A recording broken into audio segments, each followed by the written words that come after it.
Hello, everyone. Welcome to the Blackshirt Breakdown. My name is Steve Marik. I'm a staff writer at Inside Nebraska, and he is Jay Foreman, our NFL veteran and former Nebraska Blackshirt. Jay, we are back once again, but today we are not breaking down a class of 2024 football recruit for the Huskers. We are breaking down an actual football game, and unfortunately, it's a game that the Huskers lost up in Minneapolis to the hands of PJ Fleck and his Minnesota Gophers.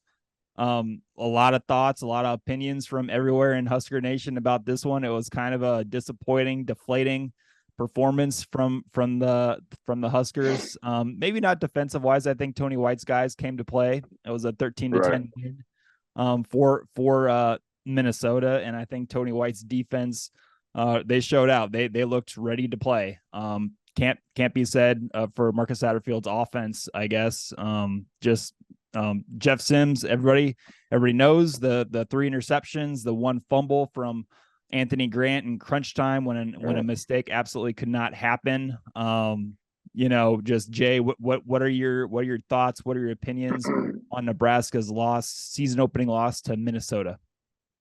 Well, it's just that, man. It's what could have been, and I think the defense, showed pretty well. I mean, look at to give a blank statement. Anytime you hold a team to 13 points, you should win 98% of your games, and that's with a bust in coverage by Hartsock that just can't happen, right? So that's a good thing, and that means the guys have, what Tony White's been saying has kind of came to fruition. But it's one game, so they got to continue to play well. Special teams played really well. I was really happy about that big return, and then the coverage units looked good. They looked physical and fast, and they looked like a more aggressive unit. And offensively, people have to understand Minnesota has a top 10 national defense for the last 3 years. They have a really good defensive coordinator, a tradition of defense. They play very smart, very tough and physical and make you beat them. And then they always have good defensive backs. And, in this case, they have good interior defensive lines. So Nebraska had their work cut out for them before they even got on the field. Now, the thing offensively they're probably more frustrating is just the self-inflicted wounds, right? The lining up in the illegal formations, offsides, obviously the Ethan Piper one, and then just the lack of just that like little space of being a better in a situational football player.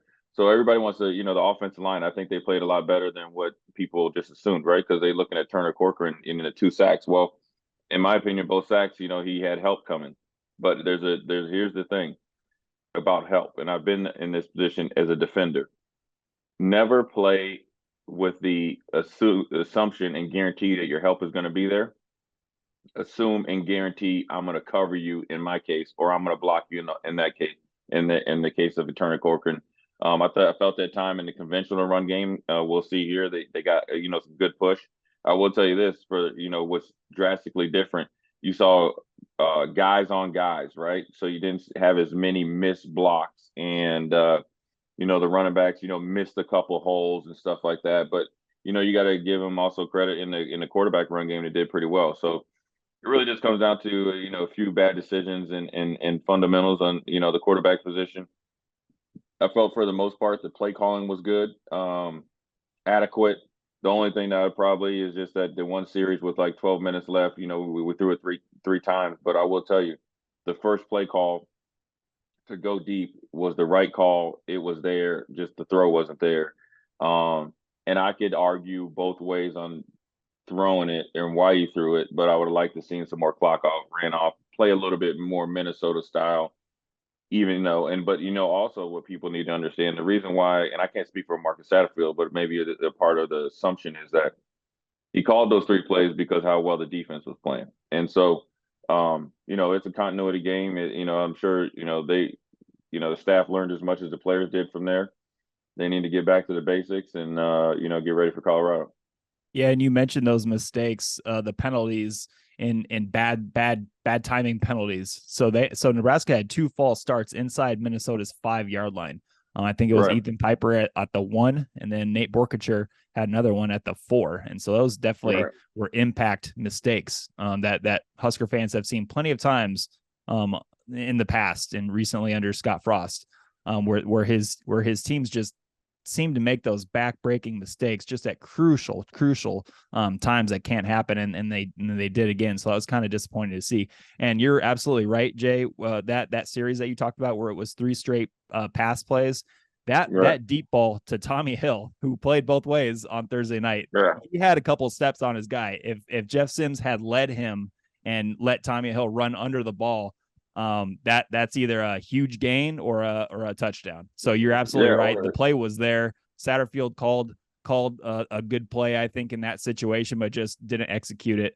So a lot of woulda, coulda, shouldas in that game, but we are here to break down a few good plays, a few bad plays, and then at the very end, we'll have our cause and effect here for this video, which is kind of a cool little thing that we do, showing a play and then talking about how it impacted the very next part of the game. So without further ado, Jay, let's get to these plays. I think we have 6 total, counting the cause and effect. And right now we are going to start with Gabe Ervin's 27-yard run here. And, take it away, Jay, because Gabe Ervin, first of all, before we get into this, Jay, all offseason we have heard Gabe Ervin's name kind of pop up from Matt Rule. And then once the game gets here, it's Anthony Grant with more carries at the end of the game than Gabe Ervin. What are your thoughts on the running back rotation and who got the carries and who didn't? Well, I mean, look, Anthony's an experienced running back, and Matt Rule said, there's plays that he ran, ran well. And so, you gave the guy, he said he was a clear starter, but ultimately, nobody would question the rotation or the play or the amount of carries that they got if Anthony Grant didn't fumble, number one, and if Nebraska won. So really, at the end of the day, it comes down to Anthony Grant's got to do a better job holding the ball. They're right there neck and neck. Gabe does some, the little things a lot better, and Anthony obviously needs to get better at his ball technique. And the little things right here, I think, Gabe Ervin did a really nice job here of running this. I think it was a counter run play, and then breaking a tackle in the hole from the middle linebacker and getting what he could. So Jay, take it away. What do we got here? Looks like we're in some 11 personnel and got a scheme run. Right. This is it's a good play call to see what he can do. Kind of little motion, get the advantage of the numbers back to that, weak side. Gabe Ervin does a good job right there, staying tight right behind his offensive lineman here, right? And so the motion right here makes the defense rotate a little bit. And so you like Gabe Ervin with a numbers advantage or even numbers over here, one-on-one with somebody. And that's why he probably is the starting running back, right? He's real patient, right? It's a counter. Back to the open side, good block there, good adjustment because they tried to pass rush on the way to the runner. He actually defeats a would-be tackle by a defensive lineman because there's a miss there, I think, by Corcoran. And once you do that, look all the white shirts on maroon jerseys right there, right? Good blocking out there on the edge right there. I think that's Marcus Washington. Great job, actually, blocking, let Gabe Ervin get on that hash and go straight down that hash and makes the backside corner, who always has the angle on a run like that, come over and make a touchdown saving tackle or, continue to get another 15, 20 yards. So look, it's good blocking here. Look what we got here. We just need a little bit better block here by Corcoran right here. Minnesota is trying to work. They've been put an emphasis on pass rushing. So they're telling their defensive ends, I want you up the field. Right. And so Gabe Ervin defeats this guy who came, unblocked there. And it's a good job of, I think that's Borkature of getting a 2-for-1 right there, right? That's like a daily special. Block this guy.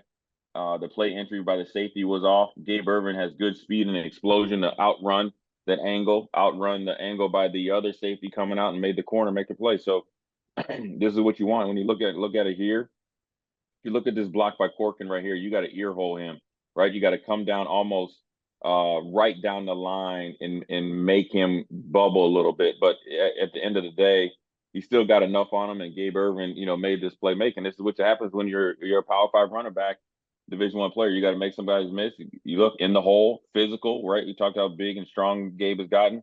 Good block by Borkature right there. Look at that leverage. Look at that drive. Turns him around. Has a wherewithal to get a 2-for-1 right there. And then the rest is history. Gabe Ervin gets on that hash. The big explosive run. So Matt Rule and those guys saying that they want to run the ball is showing it right there, not only by the play calling, but the execution by the offense as a whole.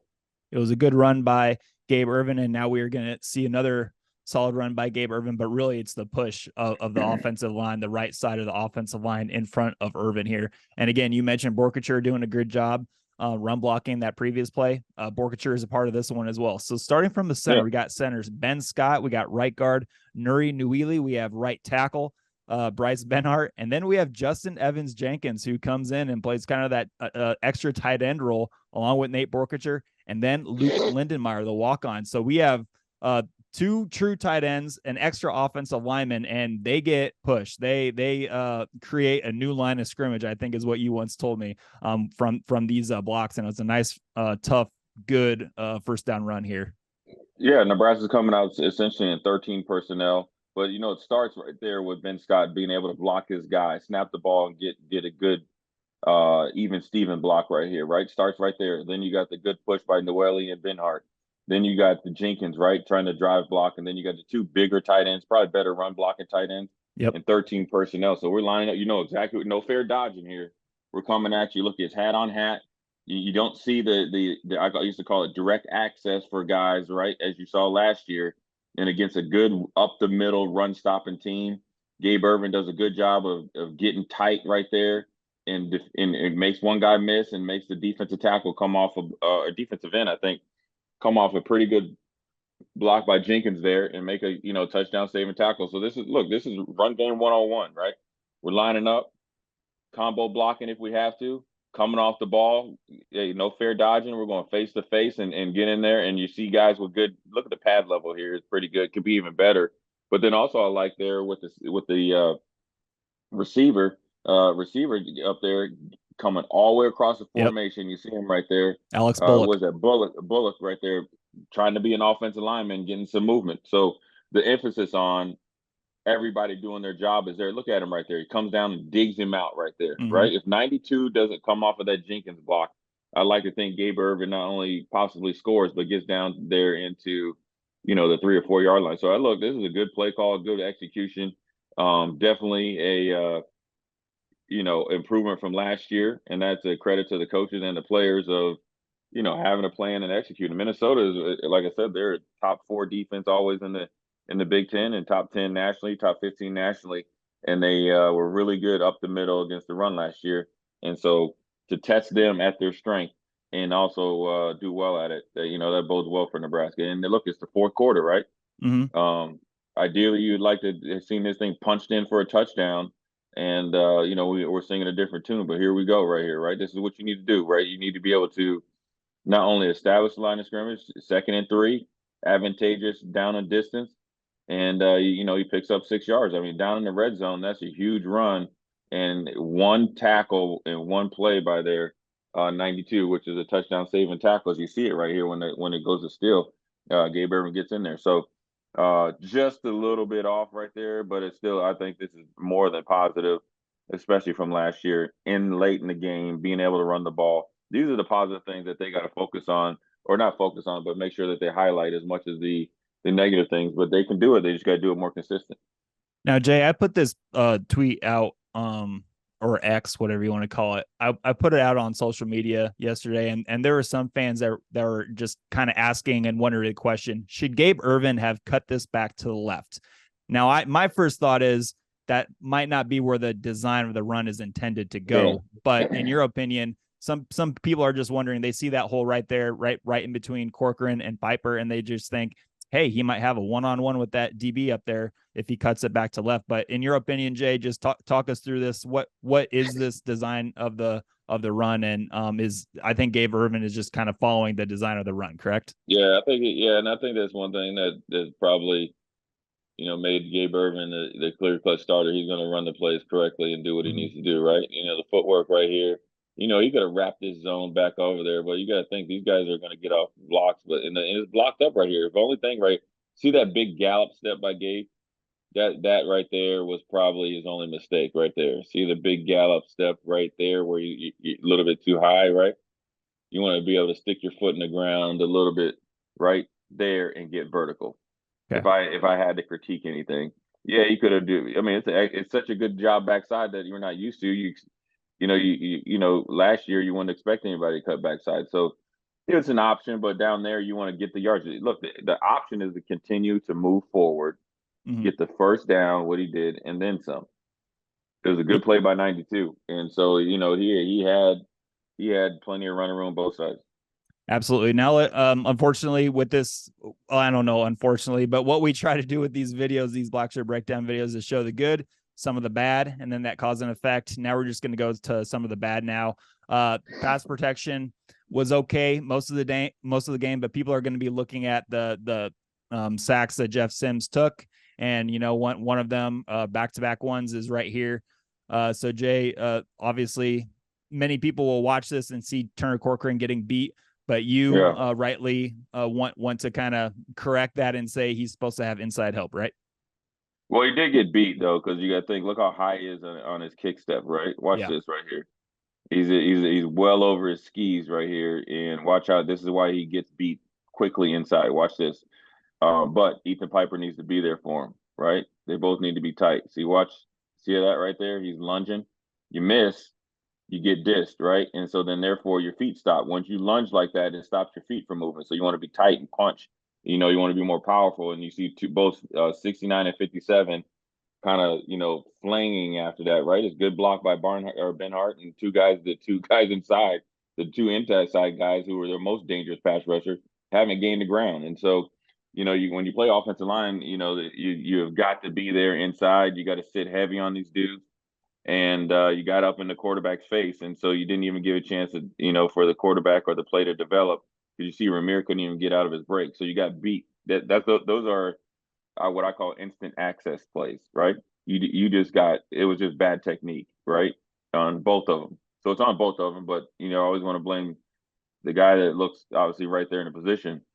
If Nebraska eliminates these or get these, down to a small number, you're going to see the offensive numbers grow exponentially.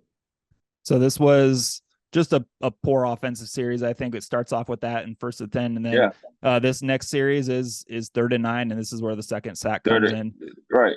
And so here's the mindset: 3rd and 9, they're coming, right? And Minnesota did not rush the passer well last year. This is one of the things they focused on all last year, right? Or all spring. This is what they've been doing, getting upfield. You even seen it in the run game. Okay, so now you have the spin move, right? Now we're going to highlight this, right? So right here, Turner hopefully had learned, right? He's sitting a little bit, more heavy inside, right? Right. So then the guy understands he's not getting in them, right? And what does he do? Spin back inside, right? I still would like his leverage a little bit, right? See how he gets a little too top heavy there. But look at Piper right there. Day late and a dollar short. Whiffed him. On that block right there, he needs to ear hold that dude. Or in this case, since the targeting, hit the dude underneath his pads, and the first thing that needs to hit the ground is the back of his jersey. You watch right here. 57's laid out of his stance, right? You check right there. Ben Scott's got him. Your eyes have to immediately go there. You almost sprint right to the inside pocket of Turner right there. And then when he spins inside, you're stonewalling him. Now you miss him, and you open the gate. And, the rest is history. Now this kid out here, 17, looks like he's the next thing coming up. Lawrence Taylor, he's a good athlete, but it really just comes down to working better together. And, this is the thing that sucks about offensive line, right? And granted, they could have pass protected better, definitely in these two plays. But we've seen plays in the run game, and obviously the first interception, I think that they had really good protection because Jeff Sims took 5 seconds before he threw the interception. Mm-hmm. It's like playing cornerback. You could shut down a dude for 98 plays. The 2 plays he scores on you, it looks like you're horrible. So they need to get these plays, the instant access, the direct access plays, the plays that you can control. There's no reason to stay on the center that long. He's blocked him, right? It's perfect play. And look at everybody else. Don't be that guy that misses out on helping your partner against the pass rusher. So look at Ben Hart. He has this guy. He's chasing this guy, right? The 2 guys, Newelly and Scott, got him. So the left side need to play a little bit better. Absolutely. And now let's head over to the defensive side, because there was a lot of success on defense, Jay. I really had fun watching these guys, Tony White's guys, run around, fly around, and especially Omar Brown and Deshaun Singleton, the two first-time starters back there making their starting debuts at safety. I really liked what I saw from those guys. They both had 7 tackles. We'll talk about Omar Brown after this one, but Deshaun Singleton too. I think he was just like, really, really fun to watch. And I'm a fan of big safeties, but when he comes down in the tackle box, and he was laying some really big hits. I mean, Jansen Coburn, our digital editor, was on the sideline for the entire game, taking some pictures and videos. And he said every time every time Deshaun Singleton made a tackle, you heard the pop from Singleton's pads and helmet. I mean, it was really fun watching somebody like Deshaun at 6'3", 205 kind of act as a pseudo linebacker out there. Well, it's good for him that he has a new lease on his football career here at Nebraska. And, the emergence of Gifford, Brown, and Singleton allowed them to, not think twice about Miles Farmer transferring. So, look, he comes down here, good play entry, right? Right. This is what you want. Safety position. He's a kind of the pseudo kind of force player or edge setter. Yep. Right. The defense did a good job of being in the right spot at the right time. Look at that, these guys right here, all square pads, and you like what you see right there. And when you gotta manufacture, an extra defender, you got to be on. You got to be on it. Good, decent push by the defensive line when you're a little bit better by Ty Robinson, but you come up there, you got Gifford in there, right. The play entry is good, coming right off the hip, nowhere for that running back to go. Boom, right up in there, and then you have everybody else overlapping it. So this is what you want as a defense, and this is what Tony White expects, right? You're gonna know, he's gonna give you an assignment where to go. You got to go with it, and you got to come violently. And Deshaun Singleton, I think, has been probably the biggest surprise. I can't speak for Matt Rule, but biggest surprise. Essentially, he went from a player that never played last year. Yep. Matt Rule said he thought maybe you'd be a backup. When they say you're going to be the 2 deep, that means you're going to be the backup. And he's probably one of your best players right now from where he's came. And then obviously he's been very consistent. I mean, look at it right here. I mean, he's like a total different player. And he's always had the potential and athletic ability. It's a credit to Tony White and the staff to giving him a legitimate chance. And it's even more credit for him to taking advantage of the opportunity. Look, he's done a lot of the little things that have led to success. So, whether it's Evan Cooper, Tony White, Matt Rule combination, and who else. But look at this right here. Good eyes right here. He's not giving away his position in the run game, right? Coming right down there, right off the edge. It's a really good play. This is something that when you think about this, what you can build on. This is what you expect every time. And the defense should be proud of what they've done, but they can still play better, right? They can still be a little bit more violent and play with better leverage, but the safety play, I think, was excellent. And, it's a credit to those two I think they battled some knick-knack injuries last year, take advantage of the opportunity. Miles Farmer was always struggled ever since, kind of getting in line with everybody. And, they've taken advantage of their opportunity, and that's what you expect. Now he's one of the guys that, they depend on and look towards is to make plays. And now this final play that we will break down here, it's our cause and effect segment. And this one is Omar Brown. Omar Brown, like I said before, had 7 tackles. He had a team high 5 solo tackles, but then he also had that big interception in the third quarter that gave the ball back to his offense, and the offense went on 13 play drive, 80 yards, and finished it off with a Tristan Alvano 27-yard touchdown. So this was a really big play for Nebraska's defense. They got that turnover, and Tony White loves turnovers. He was talking about he wants his guys to get takeaways all the time, and this was a really, really, really good play, I feel, from Omar Brown, who looks like he reads the out-breaking route from receiver Daniel Jackson extremely well. He flips his hips really smoothly and just like bursts and goes to the sideline and picks this thing off from Ethan Kaliak-Manis. Yeah, well, Omar Brown came from Northern Iowa. You knew that he was a pretty established player at where he was at, and definitely could play at this level. And so this is what you expect. I know he's from Minneapolis. I've been knowing about him for quite some time, but look, he doesn't pull the trigger per se and make this play if he doesn't practice the right way and have the confidence in himself to do the right thing, right? He knows what he's doing. He knows when to take a chance. It's come from film study, right? And it comes from actually going out there practicing at this rate of speed and intensity, covering Nebraska receivers. And so it's great technique right here, right? It's one-on-one, right? He's in an off position. He's got to guard, he's got to guard a slot and very easily could have just took the easy route out and let him catch it. But he sat on the route, didn't overextend himself. And then when he planted right there, and look, when he looked and saw the quarterback going towards him, he had great coverage, right? He's in his hip pocket. and he knew by the time that the quarterback decided to throw, he had ran the route for the receiver. So this is a teaching tape 1-on-1. It's a great play also that your back's against the wall. Minnesota's thinking at least the worst case scenario, we're going to get 3 points. You take 3 points off the board for them and give Nebraska the ball back to go down in our case getting a field goal. So this is what happens. I mean, this is when you are a legitimate defensive player. You make plays, right? You compete. You play tough. You know, it means something to you. And you know, it's commendable for those 2 young kids to go out there and you definitely exceed, you know, the normal expectations, but go out there and be, you know, more than a positive in the defense unit. I mean, you know, when a new defense comes in, there's a lot, maybe more drastic change, right? Coordinator and everything else, philosophy. I felt like the communication was well. And not only those 2, the 2 safeties, but look at John Bullock. He started the game off on that play action, kind of got flipped around. That's just a lack of experience that you always flip to the slot. Trust me, I've been there. You flip the wrong way, but that's why they do it, right?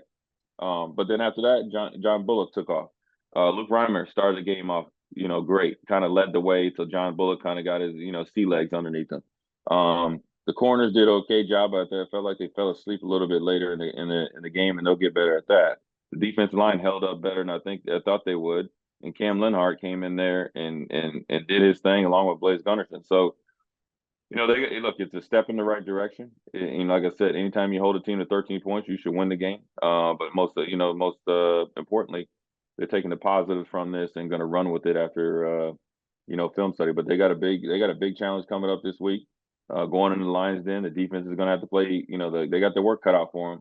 But it's not a, you know, insurmountable task. But they got to go back to work. They can't think like, oh, we play good, the offense didn't play good, we're better than them. Look, everybody's 0-1. Everybody made mistakes that affected the game. And ultimately, you know, if they get, you know, and they had a couple of days extra to prepare, so that's an advantageous position. And so they got to come ready to go and go up to Boulder and pull out a victory. What are your quick thoughts before we get out of here, Jay, of Deion Sanders' debut? Shadur Sanders thrown for, I think it was 510 yards, 4 touchdowns, 0 interceptions, completing 80% of his passes. Sean Lewis, the OC over there, was dialing it up on the TCU defense. Just what are your overall thoughts on Colorado and the matchup that Nebraska has in front of it right now? You got your work cut out for you, man. I mean, they got 4 NFL receivers, an NFL quarterback, and a running back that's you know, going to fit in somewhere, you know, NFL or Canada. So I mean, they got skill positions, but I think the offensive line is probably was the biggest surprise. Offensively, they are explosive. They will be good all year. Deion's a good coach. I knew he was gonna be a good coach because he knows football and he is extremely focused and driven. And limited resources, he was good at Jackson State, and he's going to try to do the same thing at Colorado. But you know, I would say this. I'll leave you with this. If I was talking to the players, they'd listen. You know, you aren't playing against Deion Sanders or 22 of them. Thankfully, you are playing the Colorado Buffaloes.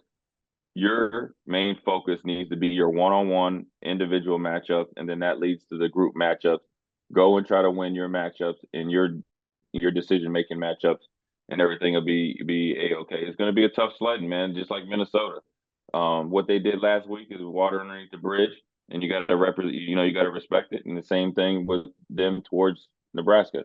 But come 11 o'clock out there, or whatever the game is, all that is you know, just a side note. Now you got to deal with us, you know, face to face. As a former Blackshirt, what was it like playing the Colorado rivalry? Man, it was crazy, man. It was intense. You know, I hate Colorado and still do. And you know, they didn't like us, and you know, we have respect for them, but I hated them. So you know, I mean, Colorado week in practice was a different type of week. I was not a nice person during the week, and that's because I knew what was ahead of us, and I look forward to it. But ultimately, as soon as that last game before it was over, it was on to Colorado. So hopefully, these guys take that mindset and they go on and win. All right, good stuff as always, Jay. That was really fun. Let's do it again next week, and we will, with the Huskers and Buffs. So for Jay Foreman, I am Steve Mark, and that was a Blackshirt Breakdown Minnesota style. We'll catch y'all later.